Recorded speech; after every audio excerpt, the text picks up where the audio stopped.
yesterday was the feast day of the Sacred Heart of Jesus. Today is the feast day of the Immaculate Heart of Mary.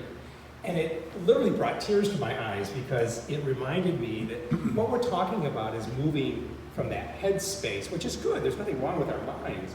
But what we're learning is to allow the mind to sink into our hearts.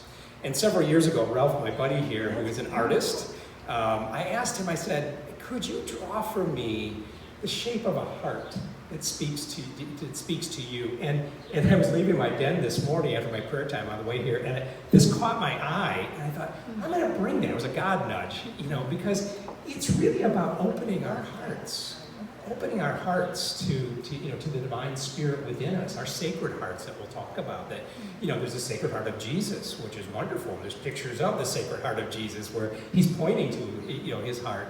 There's the Immaculate Heart of Mary we're celebrating, and we see these pictures. But each one of us also has a sacred heart. And science and math are teaching us, or science and spirituality are teaching us, that's the center of our being. That's the operative place within us where our mind, our emotions, our body, and our spirits flow through our heart space. And that's that umbilical cord to God.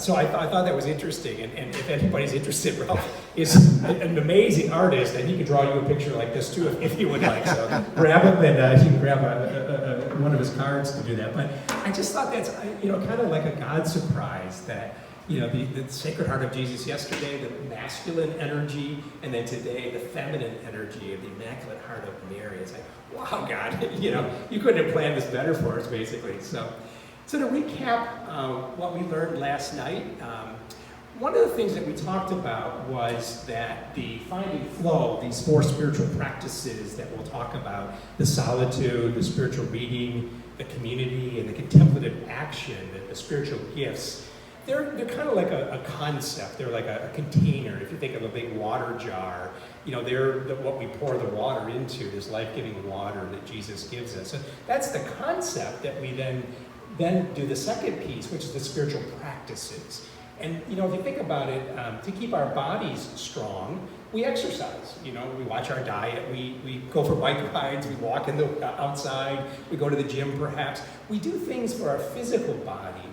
And the spiritual practices are the things that care for our soul. They're like the physical exercise we do, but the more we develop these spiritual practices that speak to us, they're what are the care for the soul, as Thomas More would say, and Merton would say. They draw us into this inner awareness of ourselves and God within us, basically. So the idea being today, as we go deeper, we're going to look at and experience some of these deeper spiritual practices. And the idea is kind of like Goldilocks and the 3 bears. We're going to experience some of them, and we'll go, oh, this one's too strong. This one doesn't resonate with me. This one's okay, but oh no, this one's just right. And so the idea being, as we experience different practices, and there's a whole smorgasbord of them, we're going to taste some of them. And the idea being, what do you want to integrate into your personal spiritual practice life? What works for you? And also share if there's others that we don't go through it. Let's make this conversational. So feel free to make this a conversation or a small enough group that we can go talk about what is working with you or other ideas that you have.